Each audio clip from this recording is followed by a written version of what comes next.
les regards croisés sur la décennie de l'action. Alors la décennie de l'action a commencé il y a maintenant une petite année, 2020-2030.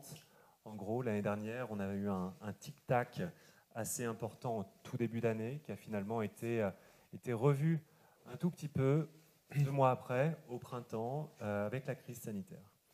Donc 18 mois après, on est ici pour en parler.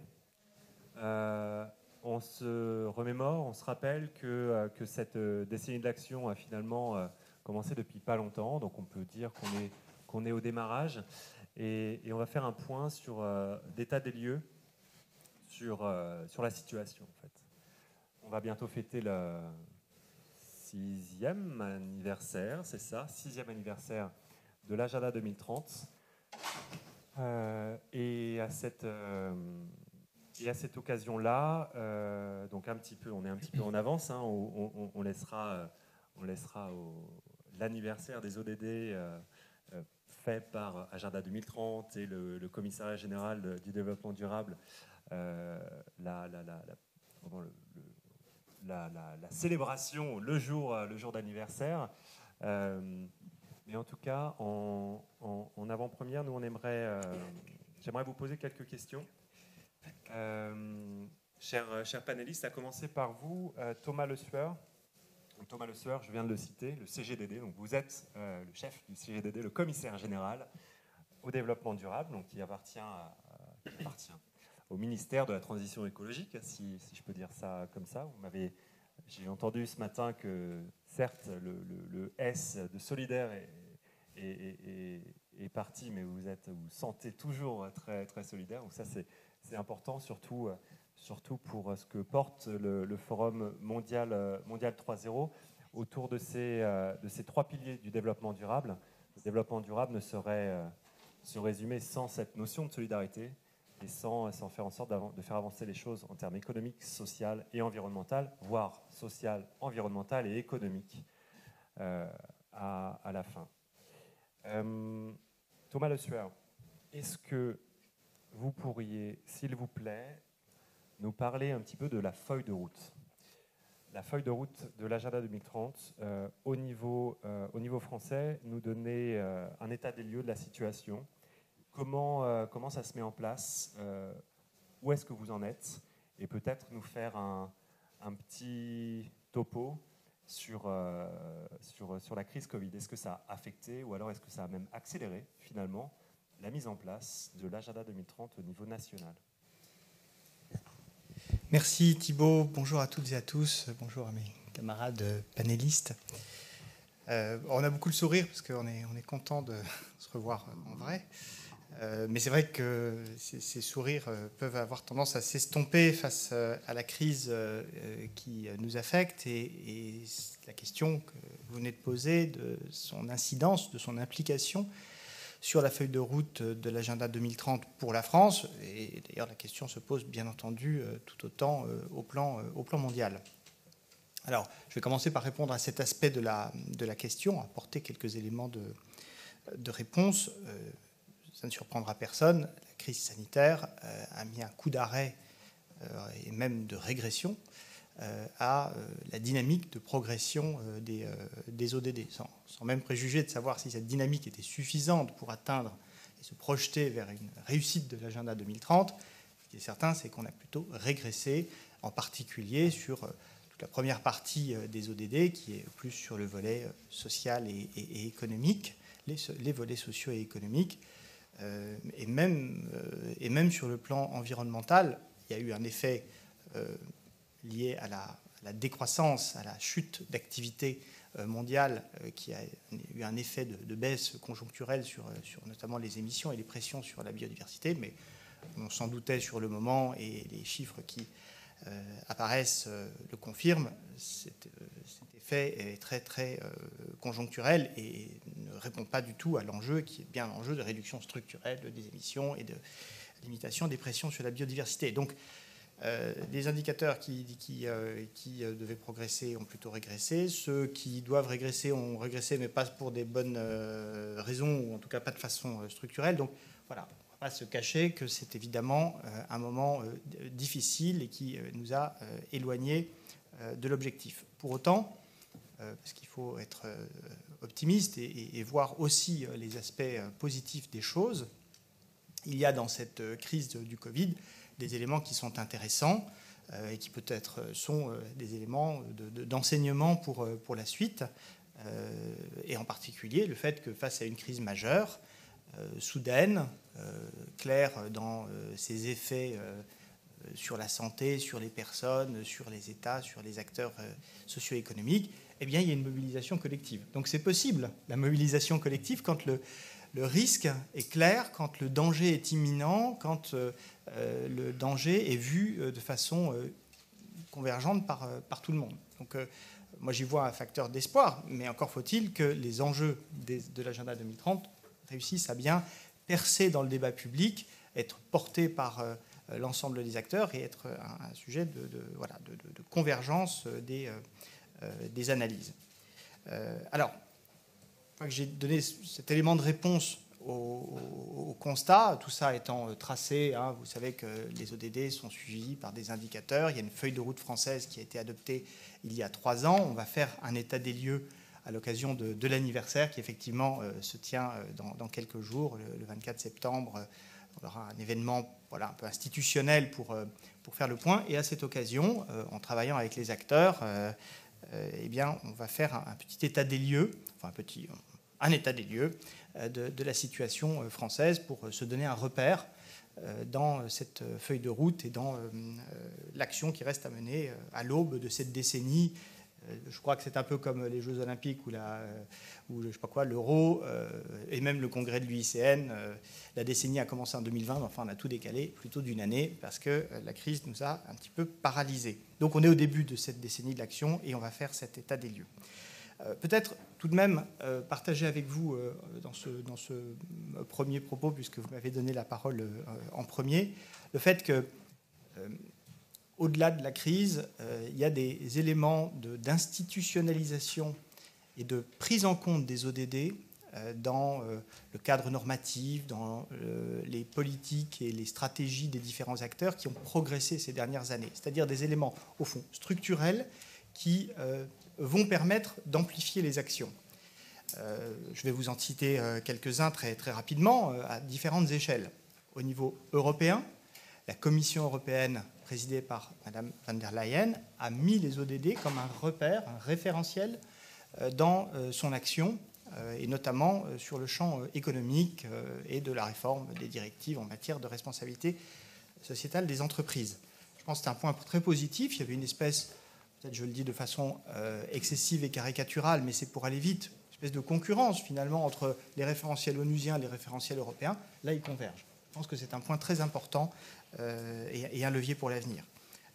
Au plan du travail parlementaire, une loi récente sur le développement solidaire, promulguée pendant l'été, comporte des références explicites aux ODD. Donc les ODD, l'agenda 2030 est dans la loi française aujourd'hui, ce n'était pas le cas précédemment, et notamment pour structurer notamment des débats budgétaires des collectivités locales. C'est l'objet des dispositions de cette loi sur le développement solidaire. Et puis au-delà, dans les entreprises, des associations, le sujet ODD, la matrice ODD progresse. Alors je ne vous dirai pas que ça va suffisamment vite et suffisamment loin, il y a beaucoup à faire, mais je voulais quand même donner ces éléments et ces repères que je qualifie d'institutionnalisation du dispositif, parce que, encore une fois, c'est un socle sur lequel on peut construire une mobilisation accrue, et je crois que c'est vraiment ça le défi des mois et sans doute des années à venir, mais peut-être que les copanélistes auront des choses à dire sur ce sujet. Merci. Merci beaucoup Thomas Le Sueur pour cet éclairage. On reviendra vers vous un petit peu après. J'aimerais me tourner vers vous, Sandrine Maizano, voisine de gauche. Sandrine, vous êtes vice-présidente du comité 21. Félicitations d'ailleurs. Je sais que le poste a un petit peu évolué dans les derniers jours. Et pas que, hein, aussi experte RSE, notamment notamment dans le cadre académique, mais c'est surtout cette partie du comité 21 qui m'intéresse, pour le moment, en tout cas. Le comité 21 travaille énormément en multi-acteurs. On les connaît très bien chez Convergence, parce qu'on fait un petit peu pareil à d'autres échelles. Et il y a quelque chose de très fameux chez Comité 21, c'est ce Tour de France des ODD. Le Tour de France des ODD a pour but de sensibiliser à l'engagement, à l'appropriation, à la connaissance en tout cas, de ce référentiel, comme le disait Thomas Le Sueur juste avant. Où est-ce qu'on en est? Est-ce que ça fonctionne? Est-ce que ça s'accélère? Est-ce que dans les régions, les départements français, on parle ODD maintenant et on sait ce que ça veut dire? Alors bonjour à tous. Bien sûr, je suis ravie d'être là et merci donc de permettre au Comité 21 de participer à cette table ronde qui est vraiment fondamentale puisqu'on est sur les ODD et on est dans l'écosystème comme tu le rappelais. Alors, à la question où est-ce qu'on est dans les ODD dans les territoires, moi j'ai envie de dire que, alors bien sûr, pour ceux qui ne nous connaissent pas, on est à la fois un think tank et un do tank avec 400 membres. Donc c'est un gros acteur et un ancien acteur qui est né très vite après le sommet de Rio de 92. Donc on a un recul sur les ODD. Et l'idée, c'est qu'en fait, nous, il y a des convictions fortes qui nous animent. C'est-à-dire que les ODD, c'est avec tous les acteurs. Et c'est pour ça qu'en étant un rassembleur comme Convergence, on est convaincu de la pertinence de la pluralité des acteurs. Donc pour nous, c'est absolument essentiel. Et en fait, l'autre principe, d'où la naissance de ces fameux tours des ODD, c'est qu'il faut donner l'accès à l'information aux fameux acteurs dont on parle, aller vers eux, alors leur mettre à disposition des guides, ce que l'on fait, l'appropriation des ODD pour les collectivités, pour les PME, les TPE, etc. Ça, c'est fait partie des actions qu'on a faites. Mais ce tour des ODD, il a été assez pionnier, puisque c'est dès 2017 qu'on a même démarré à Dijon. Aujourd'hui, c'est une initiative qui s'inscrit entre 2018 et 2022 avec le soutien de l'AFD. Et on a eu un ralentissement. Thomas Le Sueur le redisait, le confinement a bloqué beaucoup de rendez-vous qu'on avait dans les régions. Néanmoins, on a eu des rendez-vous. On était en Normandie, on était à Tours, on était en Guyane. Là, d'ailleurs, pour ceux qui s'intéressent, le prochain rendez-vous, c'est le 1er octobre à Albi. On croise les doigts pour qu'il n'y ait pas encore de blocage. Mais ce qui est intéressant, c'est qu'on va dans les territoires. On arrive à rassembler une grande pluralité de profils, des acteurs académiques, des entreprises, des équipes de collectivités, des citoyens. Et ça fonctionne. C'est-à-dire qu'on crée une impulsion et le fait d'aller dans les territoires, d'aller vers les gens, et on est dans une notion de décentralisation aussi, ça fonctionne et on arrive à installer comme ça une dynamique sur place qui est très, très chouette à observer. Donc ça fonctionne, on continue, on espère qu'on ne sera pas à nouveau ralenti. Et par rapport à ce que disait Thomas Le Sueur, moi je dis qu'il y a deux façons de voir les choses, verre plein, verre vide, à moitié plein ou à moitié vide. On va dire le verre est à moitié plein et on a encore une belle tournée devant nous. Merci. On adore cet optimisme en tout cas. Et pourvu que ça dure et que ça soit vraiment traduit dans les faits structurellement aussi, c'est clairement important. Je rebondis sur un terme, cette pluralité, ou sur une expression, cette pluralité d'acteurs, le fait de faire ensemble les partenariats. Et j'aimerais me tourner vers Geneviève Sevrin qui est directrice générale de Cité Unie France. Bonjour Geneviève, très heureux de vous avoir ici. J'aimerais que vous nous parliez évidemment de ce que vous connaissez le mieux chez CUF, chez Cité Unie France, c'est-à-dire l'action internationale des collectivités territoriales, et à savoir notamment comment cette notion de faire ensemble entre deux collectivités, entre une collectivité française et une collectivité à l'international fonctionne, notamment dans le cadre d'accélérer le développement et accélérer l'agenda 2030. Oui, bonjour à toutes et tous. Merci Thibaut pour cette invitation. Effectivement, donc on est un réseau de collectivités, tout niveau de collectivité, région, département, ville, métropole. Et notre spécificité, c'est de travailler sur l'action internationale des collectivités, c'est-à-dire à la fois, je vais vite, la coopération décentralisée, mais tout ce qui est aussi plus largement, très englobant, les dynamiques de territoire, donc le travail avec les acteurs économiques, culturels, le monde académique, etc. Donc voilà, c'est à la fois la mobilité des jeunes, l'aide à l'export des entreprises, les doubles diplomations, etc. Enfin, c'est effectivement une approche très large.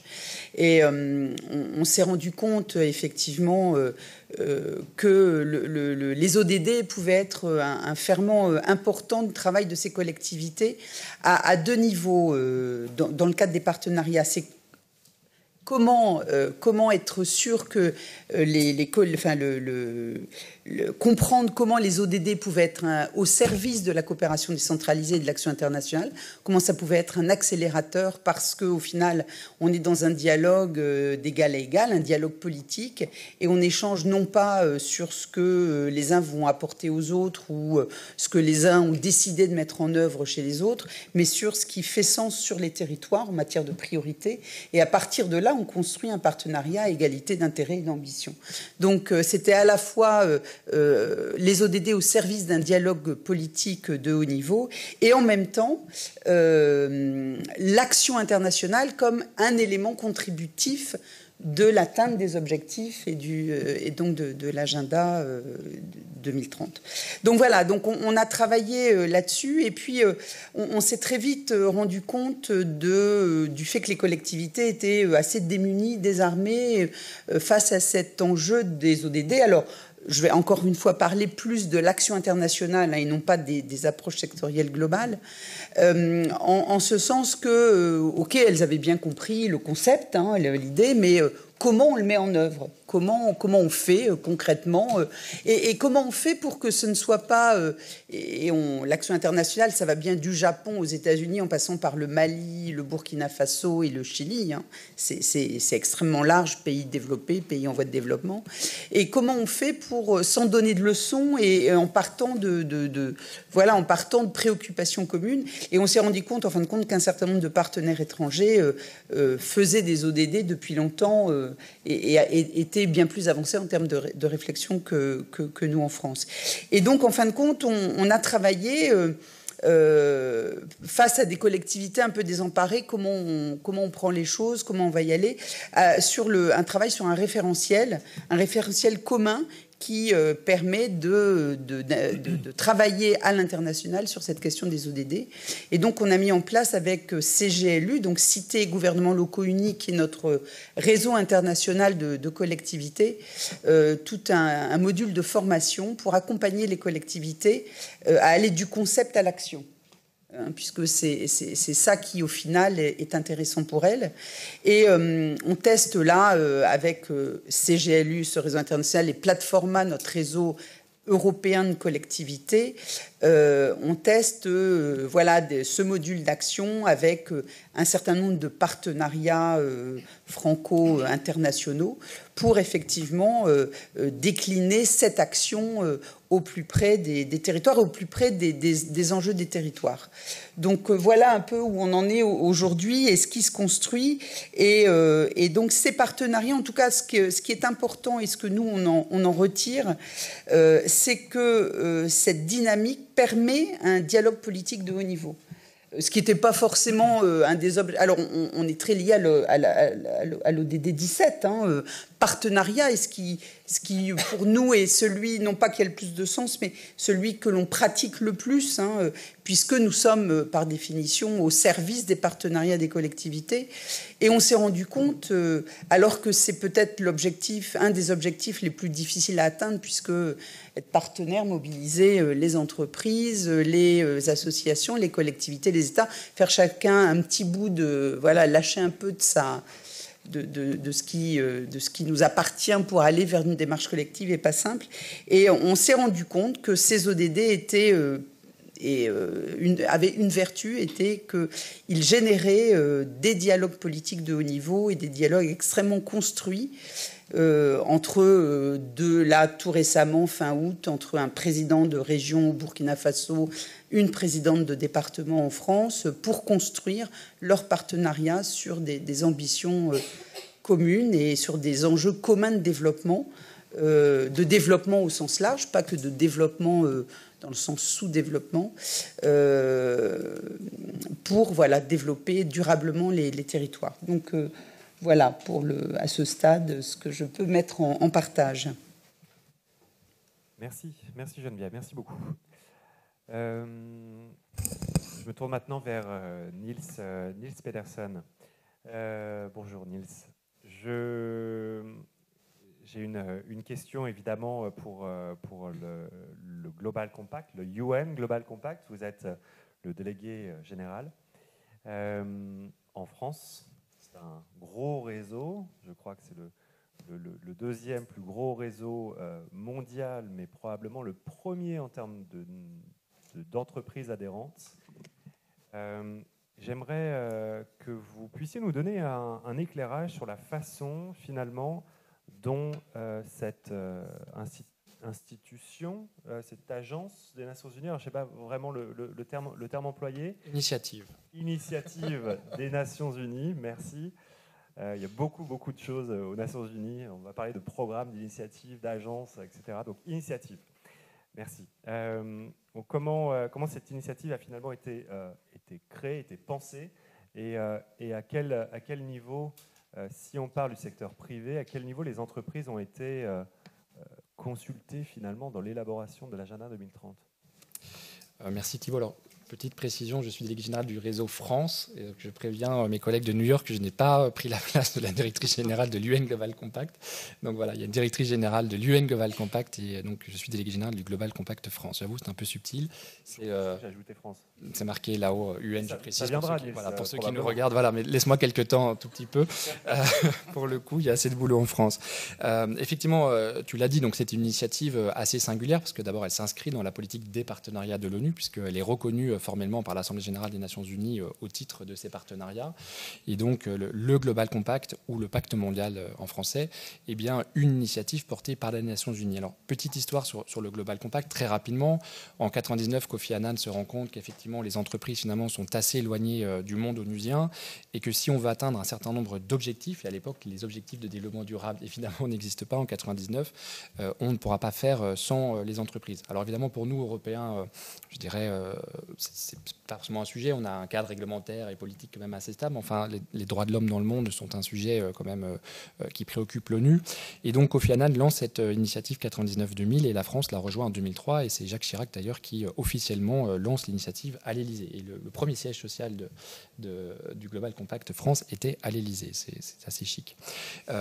Et du coup, avant les ODD, le Global Compact repose sur 10 principes. Et c'est vraiment, je dirais, la matrice du Global Compact. Je ne vais pas vous les citer les 10, mais autour de 4 grandes thématiques que sont les droits de l'homme, les normes internationales du travail, l'environnement et la lutte contre la corruption, et s'appuie évidemment sur les textes onusiens pour mettre en œuvre ces thématiques, partant du principe que les entreprises sont des leviers d'action phénoménaux pour mettre en œuvre un certain nombre évidemment de thématiques telles que je viens de les citer.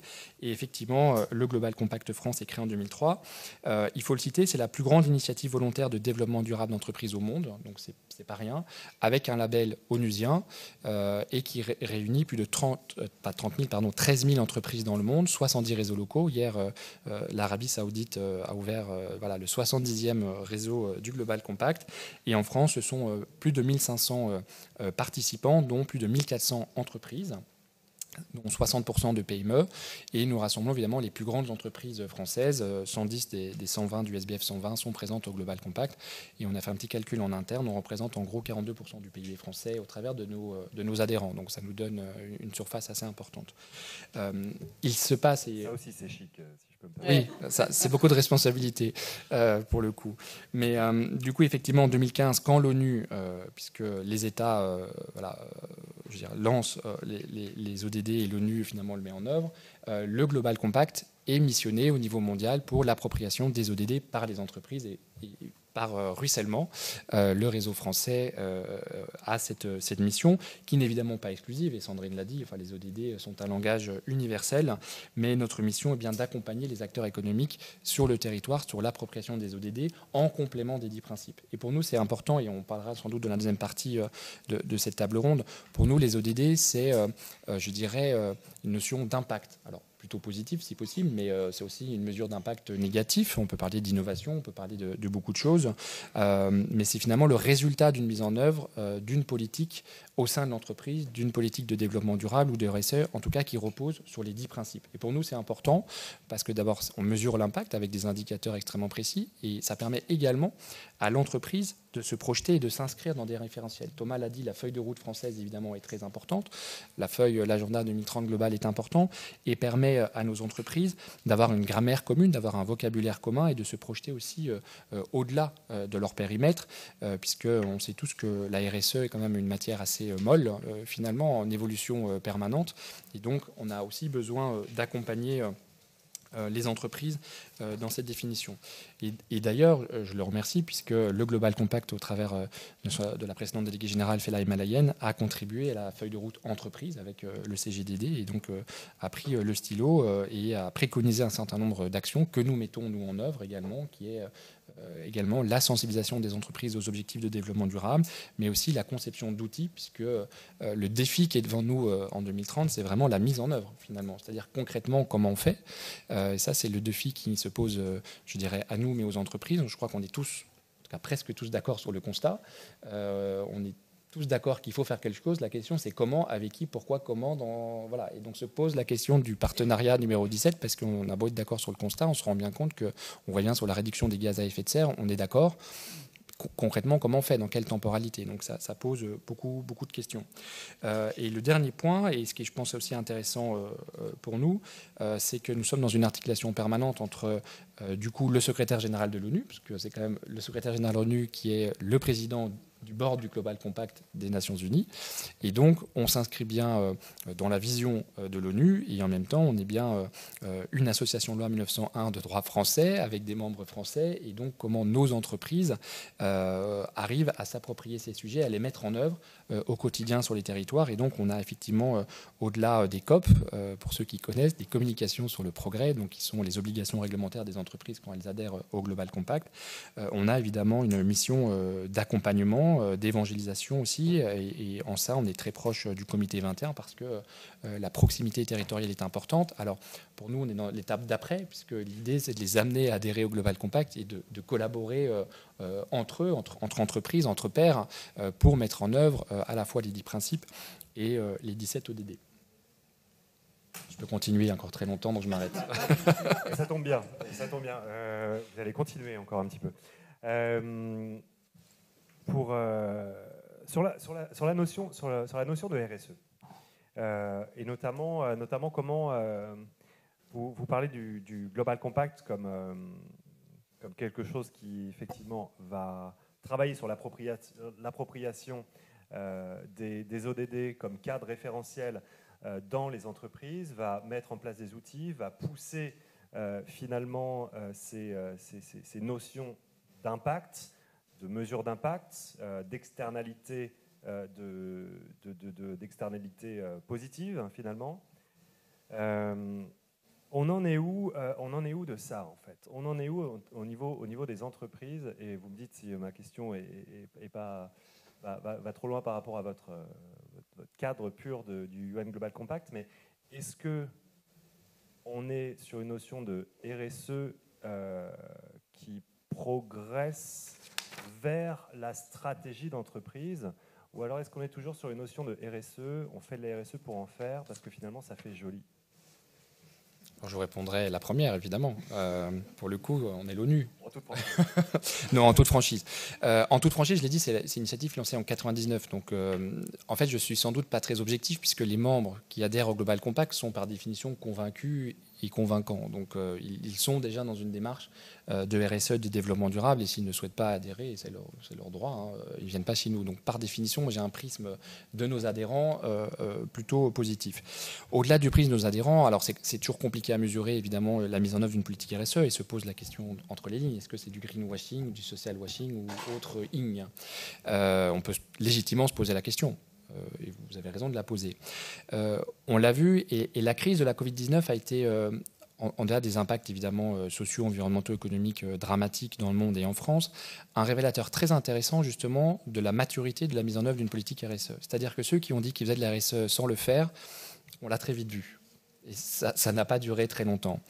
Ceux qui le faisaient sans le dire d'ailleurs, on a vu à quel point c'était un révélateur d'une politique RSE active. Et je vous donne un exemple très concret. Souvent, la RSE, c'est aussi de l'anticipation. C'est de l'anticipation des risques. Et les ODD, c'est aussi de l'anticipation d'un certain nombre de risques.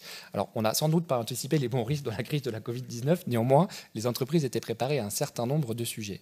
Et on peut prendre des questions très pratiques. On va commencer par les salariés de l'entreprise. Le pays s'est arrêté au premier confinement. Qu'est-ce qu'on fait ? Quand vous avez un dialogue social de qualité à l'intérieur de l'entreprise et vous dialoguez de manière sincère avec les syndicats ou même avec les salariés, et vous dites, OK, comment on fait concrètement aujourd'hui ? L'entreprise est à l'arrêt. Et donc, vous avez déjà cette culture de dialogue.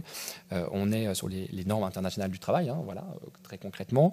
Vous pouvez activement passer au télétravail et mettre des mécanismes de travail. Quand vous travaillez de manière responsable avec vos fournisseurs, et vous dites à vos fournisseurs, écoutez, nous, on a de la trésor, vous n'en avez pas. Notre activité est à l'arrêt, mais on va quand même payer vos factures dans les 30 jours. Parce qu'aujourd'hui, il y a un enjeu et qu'en fait, il y a un enjeu, on a besoin que vous existiez en tant que fournisseur, parce que sinon, nous, dans un an, on n'existe plus. Donc, c'est des sujets extrêmement concrets. Vous allez être avec vos fournisseurs. Si vous regardez au niveau des territoires, moi, j'ai plein d'exemples d'entreprises qui n'avaient pas forcément de fondation et qui se sont dit, mais OK, nous, on a la chance, encore une fois, on a de la trésorerie ou pas, on peut bénéficier du chômage partiel. Et donc, qu'est-ce qu'on fait pour les étudiants ? Qu'est-ce qu'on fait pour les personnes en situation de précarité ? Et donc, on a vu ces entreprises mettre en œuvre aussi des actions extrêmement concrètes. Et dans les questions qu'on leur a posées à ce moment-là, elles ont tout dit, mais heureusement qu'on a une politique de RSE de développement durable et heureusement qu'on peut partager entre nous.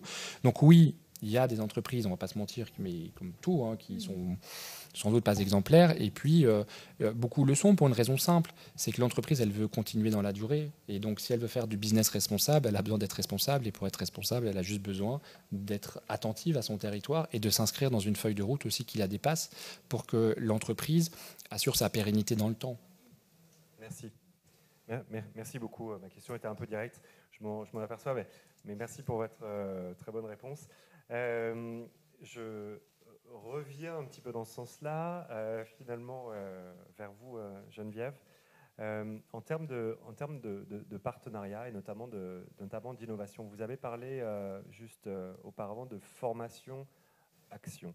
Cette formation-action, elle se met en œuvre sur, j'imagine, des plans stratégiques, une étude d'enjeux sur différents secteurs d'activité qui peuvent être faits en appui à une collectivité territoriale du Sud global, peut-être. Quel rôle peuvent avoir les appuis en dehors des collectivités publiques pures? Est-ce que vous avez des partenaires type des entreprises qui vont appuyer ces collectivités territoriales que vous allez mettre en connexion et d'autres acteurs, par exemple des ONG aussi très présentes, notamment sur ces territoires? Oui. Alors, effectivement, on évoquait tout à l'heure la notion de partenariat. En gros, quand on évoque la ville durable, et on en discute, j'ai échangé tout à l'heure avec Niels, mais on en discute aussi avec, par exemple, la Task Force Ville Durable de MEDEF International. Quand on parle ville durable, on pense d'abord, je dirais, gouvernance, donc projet stratégique, projet pour le territoire, c'est effectivement de la responsabilité des élus. Mais quand on veut mettre ensuite en œuvre cette stratégie et construire une ville durable, on a besoin au sens propre, construire au sens propre, on a besoin des entreprises. Les maires vont chercher aussi les associations sur tous les enjeux de démocratie participative, vont chercher les acteurs culturels, les acteurs de l'environnement, les chercheurs, voilà, pour qu'en fin de compte se constituent des écosystèmes vertueux qui permettent de partager cette stratégie et de la mettre en œuvre. Alors, peut-être pas directement en réponse à votre question, Thibault, mais je voulais dire une ou deux petites choses complémentaires. On s'est rendu compte en travaillant sur les ODD et donc avec les collectivités sur les enjeux de territoire durable, ville durable, région durable, etc. En travaillant justement autour de ces stratégies et autour de ces plans de développement, que dans bon nombre de cas, travailler sur les ODD, c'était aussi pour les collectivités réfléchir autrement la décentralisation. parce que l'approche, elle est plus de nature projet. Quand on prend les objectifs du développement durable, quel que soit l'objectif pour le réaliser, c'est des partenariats à mettre en œuvre. Et donc c'est une approche projet, une approche plus transversale, et qui du coup vient un peu culbuter l'approche très sectorielle des collectivités, parce qu'il y a les transports, la formation professionnelle, la petite enfance, etc., etc. Donc c'est aussi, ça a un autre effet, voilà, cet autre effet qui est d'interroger la décentralisation, et peut-être une autre façon de réfléchir et de penser la décentralisation en France, mais aussi à l'étranger, et notamment dans des pays où la décentralisation est récente. Donc ça c'était aussi un point qui me semblait important et qui est directement lié à ce travail, à ces stratégies sur les ODD. Et puis, tout à l'heure, Thomas, vous évoquiez le fait que la crise sanitaire avait mis aussi un coup d'arrêt à un certain nombre de démarches. À notre grande surprise, dès le premier confinement, donc dès avril 2020, on a fait face, nous, à une extraordinaire demande d'international. Alors, pour le coup, on ne l'avait absolument pas anticipé. D'abord, on n'avait pas anticipé la pandémie, mais on imaginait plutôt un repli sur soi, un entre-soi, d'abord nos solutions, puis on verra après. Or, l'effet a été tout à fait inverse, et vraiment de la part de toutes les collectivités, je dirais, quelle que soit la taille et la couleur politique, une vraie demande d'international. Et j'ai jamais eu autant d'élus mobilisés sur les réunions, merci la technologie, sur les webinaires, que pendant ces périodes de confinement, alors qu'ils étaient confrontés aussi aux problématiques de gestion sur leur territoire. Une demande d'international parce que comment ça se passe ailleurs, comment vont nos partenaires, qu'est-ce qui se passe. Tiens, la Corée, la Chine et le Vietnam nous envoient des masques, super, nous on n'en a pas, puisque ça sert à rien au départ, on n'en avait pas, mais on est content d'en recevoir. Et puis le Sénégal et le Mali nous montrent que les gestes barrières ils connaissent depuis longtemps, parce qu'ils ont eu Ebola, ils ont eu le sida, donc eux ils avaient déjà mis en place, ils savent comment isoler des populations, comment tester les gestes de distanciation, etc. Donc on se rend compte que demande d'international, parce que d'abord on échange. En Israël, ils avaient aussi un autre type de réflexion, beaucoup plus en prévention. Et on échange et on apprend les uns des autres. Donc événement vraiment phénomène extrêmement important, et qui du coup n'allait pas de soi. Et puis dernier point qui me semblait important, c'est que pendant notamment le premier confinement, toute la réflexion qui a été menée donc avec nos collectivités, mais aussi avec CGLU, je le disais au tout début, pour se dire quel territoire pour demain, tout le monde a dit demain tout sera différent. Oui, bon, non. En tout cas, avec les collectivités, on a écrit alors ce qu'on appelait le décalogue. Donc c'est pas tu ne tueras point et tu ne combattras point la femme de ton voisin, mais c'est un document en 10 points qui dit que les collectivités, comment elles voient le monde d'après, avec l'importance d'un logement décent pour tous, l'importance de finances transparentes, l'importance de la culture, voilà un certain nombre de points qui bousculent un peu aussi des images préconçues ou des certitudes qu'on pouvait avoir.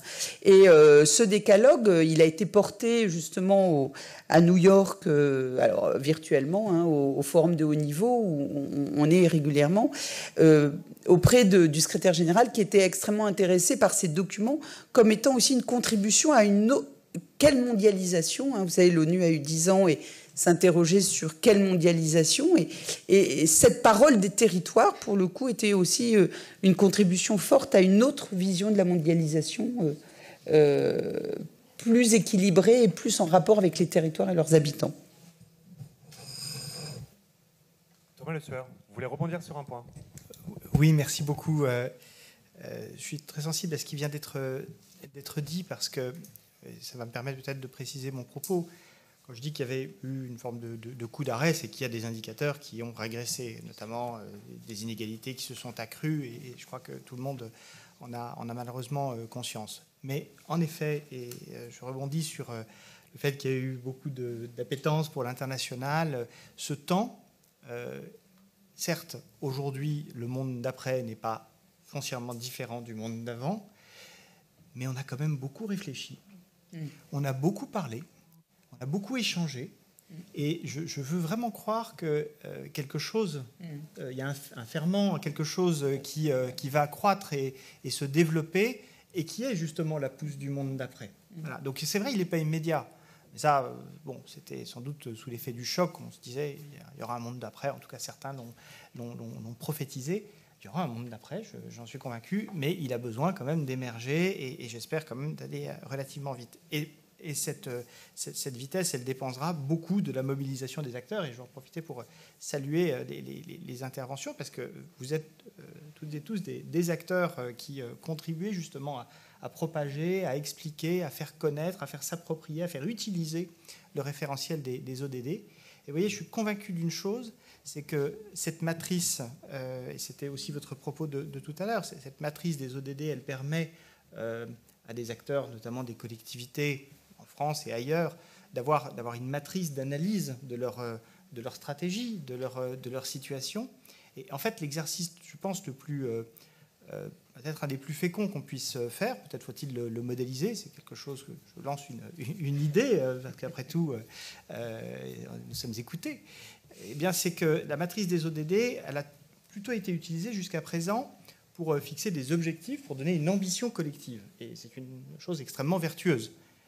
Mais c'est aussi intéressant d'utiliser la matrice des ODD en se disant qu'est-ce qu'on fait si on ne change pas ?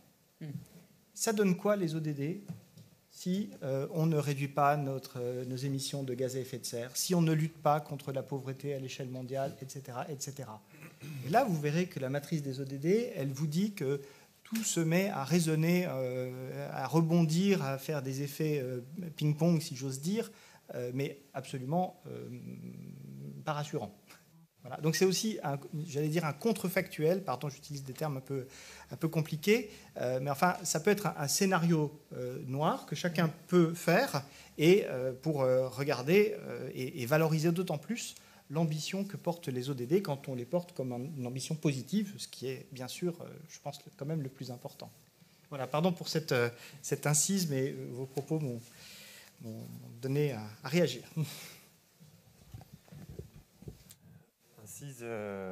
Efficace.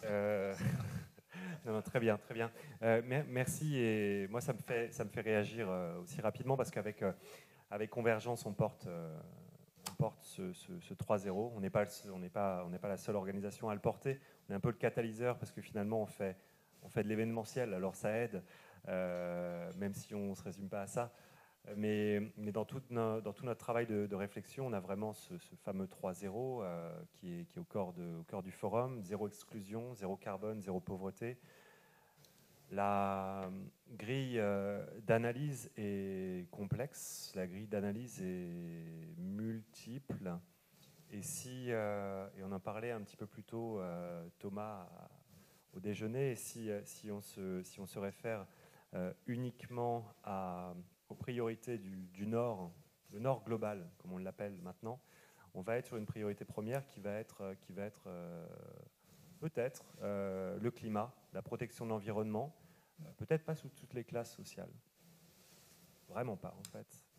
Mais toujours est-il que c'est un peu dans le conscient de tous. Sur d'autres régions du monde, c'est pas du tout le climat, c'est clairement la lutte contre la pauvreté, avant tout, et l'exclusion sociale. Donc je pense qu'on est clairement obligé de parler de conciliation de ces impératifs sociaux, environnementaux et économiques, mais que l'un ne va pas sans l'autre, parce que ça peut dégénérer assez rapidement et faire un effet boule de neige qui est pas terrible si on se concentre uniquement sur le climat. On l'a vu avec la taxe carbone notamment, et vous en savez quelque chose, je crois. Voilà, c'était une incise aussi. Efficace. Merci. Avant de repasser la parole à Sandrine Marizano. On a travaillé dernièrement sur un projet avec le Comité 21. On était plusieurs. C'était le Comité 21 qui portait ça. Le Comité 21 nous a invités, Convergence et d'autres associations dont Cité Unifrance, d'ailleurs, dont la Fonda, le Rameau. Le Rameau. Et on a travaillé donc sur une déclinaison, une compréhension de l'ODD 17. L'ODD 17, le fameux en fait. Le fameux transversal, le fameux comment. Le fameux comment on fait les choses ensemble et comment on accélère surtout les 16 autres objectifs. Donc, réaction immédiate. And so what? Eh ben, and so what? On a travaillé plusieurs mois. Les équipes se sont relevées les manches et ça a été une belle illustration de la coopération. Déjà en tant que tel, ce chantier. Aujourd'hui, c'est une note d'à peu près 72 pages qui est tout à fait téléchargeable sur le site du Comité 21. Et un des enseignements, c'est que finalement, il y a plusieurs enseignements, mais un des premiers, c'est que l'ODD 17, on le réduit à l'idée de travailler en multipartenariat. En fait, c'est beaucoup plus complexe. Il a 19 cibles, on le rappelle. Et cette notion de multipartenariat n'est qu'un des aspects. Et ça remet en perspective des notions d'international, des notions nord-sud, des notions de financement, de collaboration. Et ça, c'était tout à fait intéressant. Ce qu'on peut peut-être souligner sur ce travail qui a été fait, qui mérite vraiment d'être partagé, je crois, c'est qu'il y a des initiatives.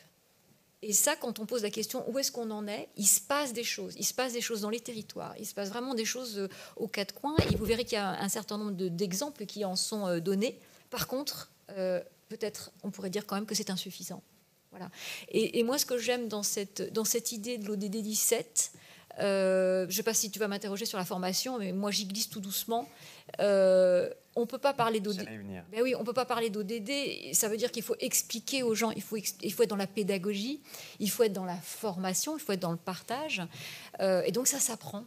Et la collaboration, la coopération, c'est quelque chose qui s'apprend, par exemple. C'est ce qu'on appelle les soft skills dans les écoles, où on essaye aujourd'hui d'apprendre aux gens, pas simplement des contenus et des compétences, mais aussi des postures, des comportements, travailler ensemble, travailler en mode projet. Geneviève le citait tout à l'heure. Et on apprend ça, finalement, à tous les âges de la vie. Ça commence au primaire. Je le vois parce que je suis aussi à la Fondation La Main à la Pâte. Et ce sont donc on est sur des actions sur des tout petits, mais c'est vrai aussi dans le SR. En fait, voilà, ces soft skills, elles existent et les ODD s'appuient sur une des soft skills qui est celle de la coopération. Voilà, ça me paraissait important peut-être de le redire tout de suite. Très bien, merci beaucoup. Je regarde le temps qui passe. Voilà, on est synchro. C'est les 10 minutes qui restent pour d'une part, reprendre la parole si vous avez des choses à dire que vous voulez absolument mettre en exergue, côté panéliste, et aussi pour des questions que le public aurait. Si le public n'a pas de questions et qu'il a besoin de réfléchir, moi je veux bien reparler de formation et d'éducation, parce que ça me paraît être un levier formidable. Oui, pardon, juste un mot, mais je pense que c'est aussi important parce que on l'a dit, mais je pense qu'il faut le redire, c'est la question de la transition juste. Et on parle d'ODD, on parle aussi de technique, parce qu'entre nous, enfin voilà, en fait, les ODD, je pense que beaucoup de gens en fait le font sans le savoir aussi. C'est un peu la difficulté. En même temps, nos métiers font qu'on ne voit on voit tout au travers du prisme des ODD, donc on est aussi un tout petit peu biaisé. Mais c'est la question de la transition juste, et tu l'as très bien dit, c'est-à-dire à un moment. Puis nous, au niveau du Global Compact, on est initiative mondiale, c'est-à-dire les enjeux ne sont pas les mêmes, mais en même temps, il y a quand même climat, biodiversité, malgré tout, reste quand même un enjeu mondial. Et la question du social, et l'un ne va pas sans l'autre. Et la difficulté pour nous, c'est d'articuler l'échelle des urgences entre le très court terme. Les gaz à effet de serre commencent à être quand même du très court terme, même si on parle de 10 ans. Peut-être qu'un jour, on aura un GIEC du social, après tout, et je pense que c'est une vraie idée de se dire qu'est-ce qui se passe si on ne fait rien, et on commence à le mesurer quand même, enfin en tout cas on le voit, je ne sais pas si on le mesure, en tout cas on le voit, et c'est le discours du secrétaire général de l'ONU, la transition juste, elle nous concerne tous, et je le dis parce que moi souvent j'entends dire c'est un agenda politique, alors que le politique ne parle jamais des ODD. Enfin, pardon, c'est un gros mot. Je veux dire, il y a une loi, c'est très bien. Le président de l'Assemblée nationale a inauguré une exposition sur les ODD avec la Fondation Helix, et c'est très bien.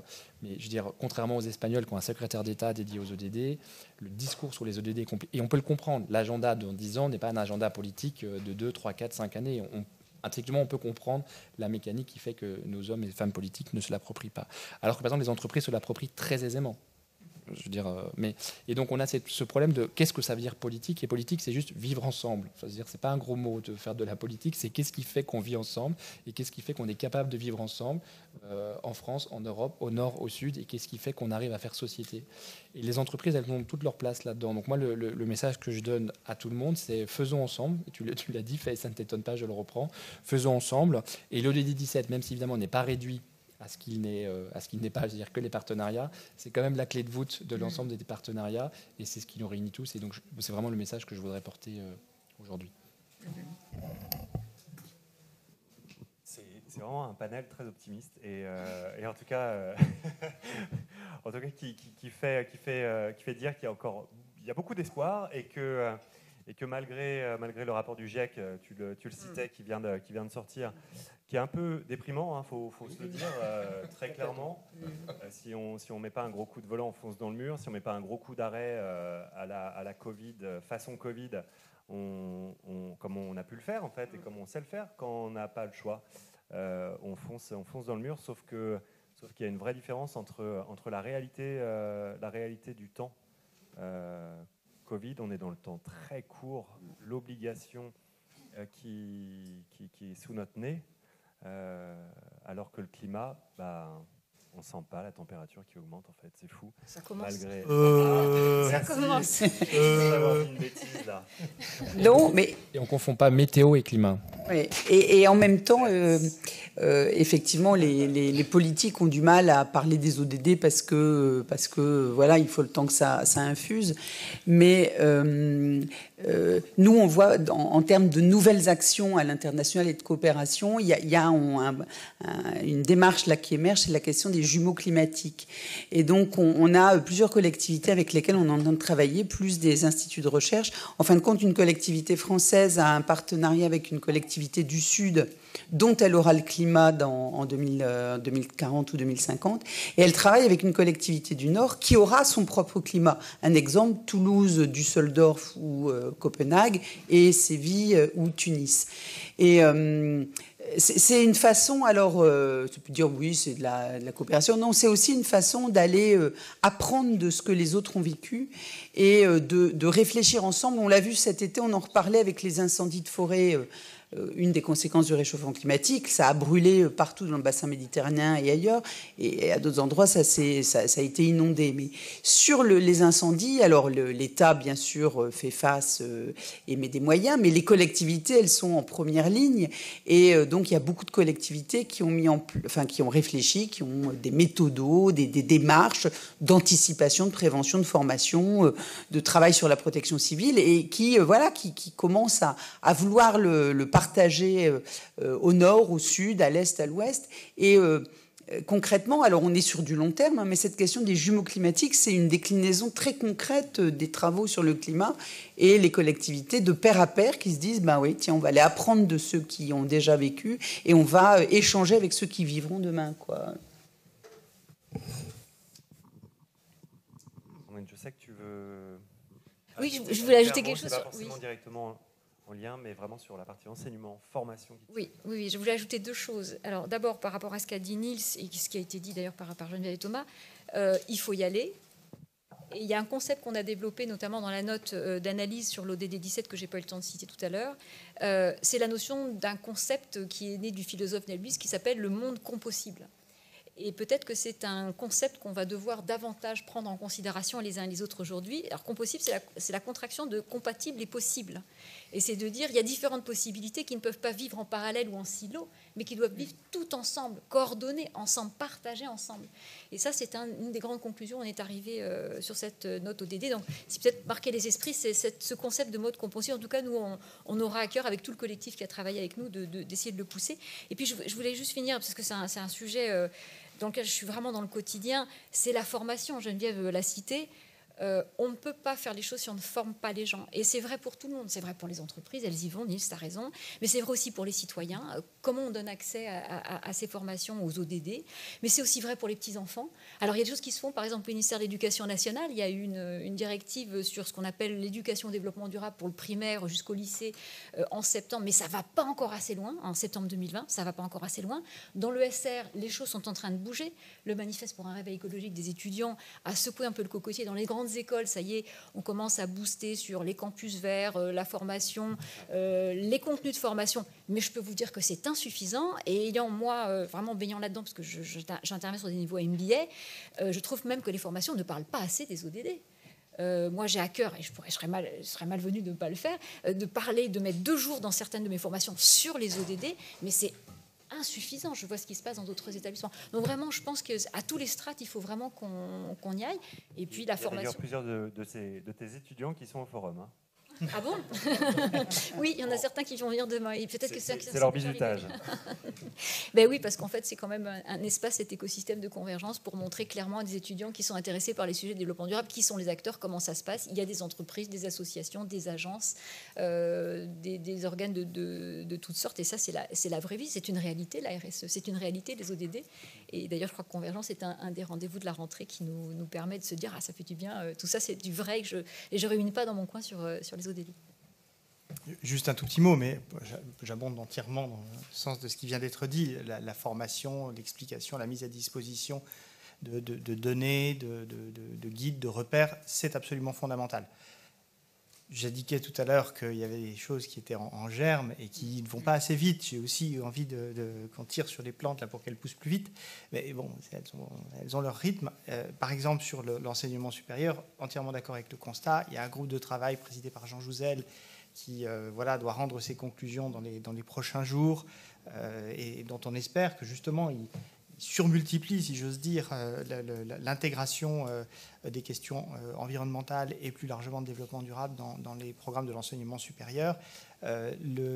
Effectivement, l'éducation au développement durable, il y a des délégués dans toutes les écoles, il y a des choses comme ça. Enfin, ça prend du temps et il faut reconnaître que ce n'est pas possible que ce soit immédiat, mais je veux quand même dire que il y a des choses qui bougent. Voilà, je défends l'action qui est engagée, mais je partage aussi la frustration quant au fait que si on avait commencé plus tôt, on serait plus loin, et que si on allait plus vite, ça avancerait mieux et on serait plus rapidement en ligne. Voilà, discours équilibré, mais il y a quand même des belles choses qui se font et reste sur l'optimisme. Ah, il faut.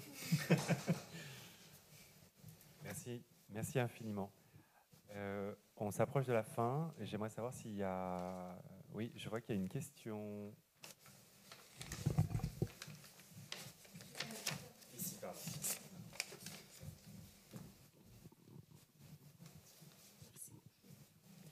Merci aux intervenants pour vos interventions.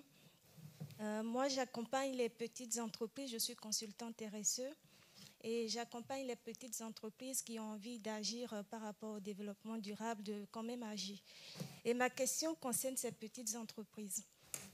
On remarque pour la plupart qu'aujourd'hui que le développement durable est porté pour la plupart par les grandes organisations, les grandes entreprises, le public, en tout cas ceux qui ont, je dirais, les moyens de se le permettre. Et moi, ma question pour vous, c'est en tant qu'expert, en tant que... vous avez l'expérience dans le domaine. Que pensez-vous de l'impact que pourraient avoir ces petites entreprises dans le combat? Parce que ces entreprises aujourd'hui se sentent exclues.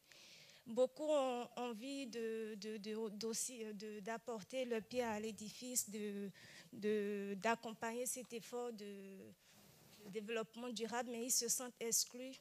Et qu'est-ce que vous pensez? Vous pensez qu'ils ont la capacité, les impacts suffisants pour pouvoir intervenir?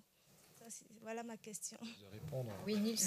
Je propose de répondre à 2 titres. Je vous l'ai dit, donc le Global Compact, c'est 60% de PME. Donc moi, je crois évidemment profondément au rôle des PME dans ce pays, puis c'est le tissu économique du coup de la France. Et ensuite, je vous donne une expérience très concrète au Global Compact, et on a parlé des Tours de France et des cercles. D'abord, que ce soit le comité 21 ou que ce soit au Global Compact, ces Tours de France, c'est un moment de rencontrer des acteurs et de rencontrer des pairs. On a beaucoup parlé des rencontres entre pairs, et ça se fait aussi beaucoup comme ça.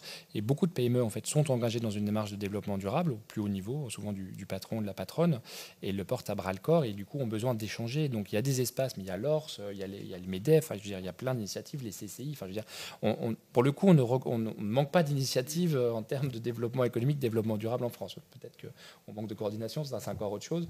Donc il y a plein d'initiatives, et je vous donne un exemple très concret. Par exemple, nous, le Tour de France qu'on organise, c'est les entreprises échangent entre elles sur des sujets extrêmement concrets qui les préoccupent, et en plus, après, ça nous échappe. Donc je ne peux vous donner qu'un conseil, c'est que les entreprises adhèrent au Global Compact, et je ne touche pas de pourcentage sur les adhésions, je vous rassure, et on touche plutôt celles de plus de 10 salariés. Mais au-delà du Global Compact, je veux dire, plein d'initiatives existent. Ce qu'il faut, c'est ne pas rester seul, c'est ne pas rester dans l'ornière, et c'est de ne pas hésiter à les solliciter, je pense, les collègues d'autres entreprises sur son territoire, parce que vous allez voir, il y a des centaines d'initiatives qui existent et qui fonctionnent. Donc c'est le meilleur conseil, à mon avis, que je puisse vous donner. On n'ose plus parler. Merci. Je crois qu'on a dépassé le temps. Une petite, pardon, peut-être qu'on peut prendre 2 minutes encore. Je sais qu'on a un tout petit peu. J'avais vu une main levée, non? Non, c'était une illusion. Ok. Merci infiniment. Merci. Merci beaucoup, 4, pour avoir animé ce débat intéressant. Et j'espère qu'on pourra se revoir avant l'année prochaine, ça c'est sûr, mais avoir le même type de conversation l'an prochain et vraiment mesurer ce qui a été fait entre maintenant et le 7e anniversaire des ODD. En tout cas, tout ce qui est compostible. Compostible. En tout cas, bon anniversaire en avance aux ODD.